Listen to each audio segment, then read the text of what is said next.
Mafia don और बाहुबली नेता मुख्तार अंसारी गाजीपुर की सियासत में अगर बात करेंगे तो उनके नाम लिए बगैर ये बात पूरी नहीं हो सकती।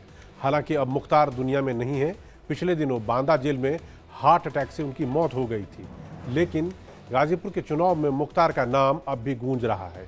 जेल में मुख्तार की मौत एक बड़ा चुनावी मुद्दा है। वहां पर गाजीपुर में मुख्तार फैमिली का दबदबा ऐसा है कि मोदी लहर के बावजूद 2019 में बीजेपी यहां जीत दर्ज नहीं कर पाई थी। 2019 में यहां पर मुख्तार के भाई अफजाल अंसारी ने बीएसपी के टिकट पर जीत दर्ज की थी। हालांकि गैंगस्टर केस में 4 साल की सजा होने की वजह से उनकी सदस्यता रद्द हो गई थी। दूसरी तरफ योगी सरकार ने बुलडोजर चलाकर माफिया फैमिली की कमर तोड़ दी थी। अफजाल एक बार फिर से समाजवादी पार्टी के टिकट पर गाजीपुर के चुनाव मैदान में हैं, लेकिन उनकी उम्मीदवारी पर तलवार लटक रही है। अगर हाई कोर्ट ने उनकी सज़ा रद्द नहीं की तो वो चुनाव नहीं लड़ पाएंगे। ऐसी स्थिति में वो अपनी बेटी नुसरत अंसारी को सपोर्ट करेंगे, जो निर्दलीय वहां से चुनाव लड़ रही है। अफजाल के खिलाफ बीजेपी ने पारसनाथ राय को उतारा है, जो आरएसएस के वरिष्ठ सदस्य हैं और साफ सुथरी छवि वाली नेता है। बीएसपी ने उमेश सिंह को टिकट दिया है, जो पेशे से वकील है।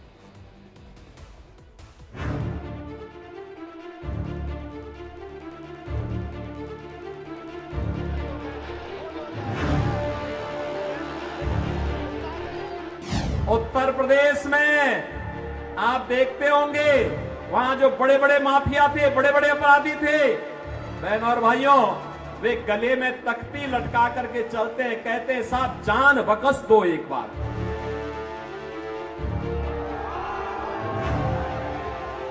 मुख्तार कहिए, आप कहिए कि हमने मार दिया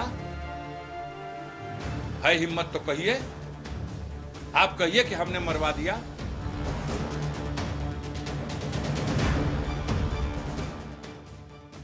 मुख्तार के गढ़ गाजीपुर में अब की बार सियासी हवा बहुत गर्म है। एक तरफ माफिया को मिट्टी में मिलाने वाले नारे गूंज रहे हैं, सीएम योगी के बुलडोजर एक्शन की धार है, तो दूसरी तरफ मुख्तार की मौत के बाद सहानुभूति की लहर है। 30 मार्च को मुख्तार के जनाजे पर उमड़ी भीड़ की तस्वीरें देखिए। ऐसा लगा था जैसे पूरा शहर सड़क पर आ गया है। पुलिस के लिए हालात कंट्रोल करना मुश्किल हो गया था। समाजवादी पार्टी मुख्तार अंसारी के इसी दबदबे को भुनाने की कोशिश कर रही है। मुख्तार की मौत के बाद अखिलेश यादव खुद अफजाल अंसारी से मिलने गाजीपुर पहुंचे थे। मुख्तार अंसारी के परिवार के साथ नजर भी आए थे, जबकि पहले उन्होंने मुख्तार फैमिली से दूरी बना ली थी। है, कोर्ट है, थाना है, तहसील है, वहाँ न्याय मिलेगा। ये जो भाषा बोली जा रही है, ये भाषा इसलिए बोली जा रही है कि वो वोट चाहते हैं, क्योंकि विकास किया नहीं, काम किया नहीं, महंगाई है, बेरोजगारी है, किसान की दुख तकलीफ दूर नहीं हुआ, आय बढ़ी नहीं। किसान के सामने किस मुंह जाएगी सरकार? नौजवानों को जो नौकरी छीन ली, पेपर लीक हुए, क्या आपको नहीं दिखाई दे रहा कि इन घटनाओं से लाभ लेने के लिए सरकार कर रही है, या सरकार घटना करा रही है जिससे लाभ ले लें? गाजीपुर और मऊ में मुख्तार फैमिली का दबदबा रहा है। यहाँ कभी मुख्तार की तूती बोलती थी, लेकिन पिछले 5-6 साल में योगी सरकार ने माफिया के साम्राज्य को मिट्टी में मिला दिया है। कोर्ट के हंटर और सरकार के बुलडोजर एक्शन ने मुख्तार की कमर तोड़ दी है। हालांकि जेल में उसकी मौत के बाद समर्थकों में गुस्सा है और अफजाल अंसारी के पक्ष में माहौल बनाने में जुटे हैं। अफजाल दावा कर रहे हैं कि 4 जून को गाजीपुर की जनता का फैसला नजीर बनेगा। तो एहसास होगा 4 तारीख को की वोट क्या निकल रहा और कैसे निकल रहा और कितना निकल रहा। उत्तर प्रदेश में 80 सीट जीत रहे थे ना। गाजीपुर के सियासी रण की बात करें तो समाजवादी पार्टी ने अफजाल अंसारी को टिकट दिया है। अफजाल यहां से 2 बार सांसद रह चुके हैं। पिछले चुनाव में उन्होंने बीएसपी के टिकट पर जीत दर्ज की थी। अफजाल के खिलाफ बीजेपी ने पारसनाथ राय को उतारा है, जो संघ के वरिष्ठ सदस्य हैं और गाजीपुर के पूर्व सांसद मनोज सिन्हा के करीबी माने जाते हैं। बीएसपी ने उमेश सिंह को टिकट दिया है। समाजवादी पार्टी ने अफजाल अंसारी को टिकट तो दिया है, लेकिन उनकी उम्मीदवारी खतरे में है। अफजाल को गैंगस्टर केस में 4 साल की सजा हो चुकी है। उन्होंने सजा के खिलाफ हाई कोर्ट में अपील भी की है, जिस पर सुनवाई अभी पूरी नहीं हो पाई। 27 मई को केस पर सुनवाई होगी। अगर हाई कोर्ट ने अफजाल की सजा बरकरार रखी तो वो चुनाव नहीं लड़ पाएंगे। ऐसे कंडीशन में समाजवादी पार्टी के लोग बेटी नुसरत अंसारी को सपोर्ट करेंगे, जो अपने पिता के लिए प्रचार के मैदान में दिख रही हैं। भारतीय जनता पार्टी और उसका जो पूरा इंडिया गठबंधन है वो पीछे है।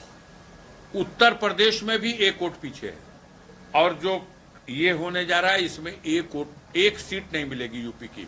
10 में एक सीट ना जीत रहे हैं। बाबा का आशीर्वाद लेके मेरे लिए आए हैं, मेरी जीत सुनिश्चित करने आए हैं और सुनिश्चित हो गई, इतना जान जाए। क्या लगता है सामने जो वही हुई, मैंने पहले कहा मैं शिक्षक की तरह लड़ रहा हूँ, उसी तरह लड़ूंगा हमेशा, और जीत तो अब सुनिश्चित हो गई।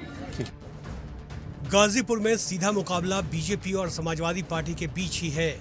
एक तरफ मुख्तार समर्थक और समाजवादी पार्टी का कोर वोटर है, दूसरी तरफ मुख्तार के खिलाफ मोदी योगी समर्थक का धड़ा है। एक वर्ग मुख्तार के खात्मे से खुश है तो दूसरा वर्ग मुख्तार फैमिली के साथ दिख रहा है। यहाँ दलित वोटर भी बड़ी संख्या में है। ऐसे में देखना यह होगा कि दलित वोटर बीएसपी के साथ जाता है या फिर बीजेपी के पक्ष में वोट करता है। दंगा करने वाले और कर्फ्यू लगाने वालों को पता है, अगर दंगा करेंगे, सिर्फ रामनवमी की जुलूस पर पथराव करेंगे तो ऐसा उल्टा लटका देते हैं कि 7 पीढ़ियां भूल जाती है उनका दंगा करना भूल जाती हैं। उनकी पूरी संपत्ति को फिर हम लोग अपने कब्जे में ले लेते हैं और उस कब्जे को गरीबों में बांट देते हैं, उस संपत्ति को गरीबों में बांट देते हैं। कभी कभी दूर बैठे लोग छवि नहीं पहचान पाते हैं, जब जमीन पर पहुंचते तो छवि जानी जाती है। जो छवि दिखाई गई है वो छवि नहीं थी। परिवार के कितने सदस्य रहे हैं, जैसा मैंने कहा कि आपने मुख्तार अंसारी नाम लिया, उनके दादा उनके नाना का योगदान क्या देश की आज़ादी में नहीं रहा? किन परिस्थितियों में किन वजह से चीज़ें बदली, लेकिन समाज और परिवार और खासकर ये परिवार आज भी गरीबों के दुख दर्द में शामिल है। पिछले चुनाव में एसपी बीएसपी में गठबंधन था, जिसकी वजह से अफजाल अंसारी मनोज सिन्हा को हराने में कामयाब हो गए थे। इस बार दोनों पार्टियां अलग अलग मैदान में हैं। दूसरी तरफ इस बार बीजेपी के साथ ओपी राजभर भी है। गाजीपुर में राजभर वोट बड़ी संख्या में है। एसबीएसपी के समर्थन से विधानसभा चुनाव में अखिलेश यादव को पूर्वांचल में बड़ा फायदा हुआ था और गाजीपुर के सभी 5 विधानसभा सीटें बीजेपी हार गई थी।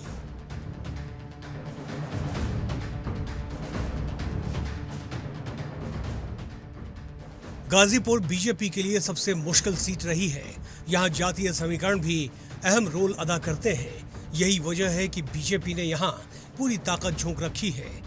25 मई को पीएम मोदी और सीएम योगी बड़ी चुनावी रैली करने जा रहे हैं। अब देखना है कि 1 जून को गाजीपुर की जनता किसके पक्ष में वोट करती है।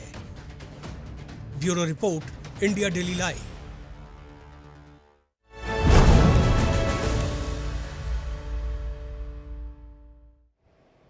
आपने हमारी रिपोर्ट देख ली। अब वहाँ का हम जाति समीकरण और बाकी समीकरण आपको समझाते हैं कि गाजीपुर में इस बार किस तरह का चुनाव हो सकता है या संभावित है। तो आप देखिए यहाँ पर कितने वोटर हैं। 19 लाख वोटरों वाला ये लोकसभा सीट है ये, जिसमें यादवों की आबादी 4.5 लाख है। दलित की संख्या आप देख सकते हैं वो 4 लाख है। मुस्लिम समुदाय 2.7 लाख और राजपूत 2.7 लाख। ये आबादी ऐसी है। और ब्राह्मणों की बात करें तो 1.5 लाख, कुशवाहा 1.2 लाख और वैश्य 1.5 लाख के आसपास यहाँ पर इनकी आबादी है। ये गाजीपुर का जाति समीकरण जो आपके सामने। अब आपके सामने आ गया है 2019 के नतीजे। इन नतीजों को आप देखिए। जीतने वाले अफजाल अंसारी बीएसपी के टिकट पर 51.20% और उनके सामने बीजेपी के मनोज सिन्हा को उन्होंने हराया था। मोदी लहर होने के बावजूद 2019 की बात है, 40% से थोड़ी ज़्यादा वोट मनोज सिन्हा को उस वक्त मिला था। अब उससे पहले 2014 की अगर बात करें, उस बार मनोज सिन्हा जीते हैं, 31% वोट उन्हें मिले। इसके बावजूद वो जीते और उनके सामने थी समाजवादी पार्टी की शिवकन्या कुशवाहा, जिनको 27 साढ़े 27% के आसपास आप कह सकते हैं, और बीएसपी के कैलाशनाथ यादव थे जो 24.5%।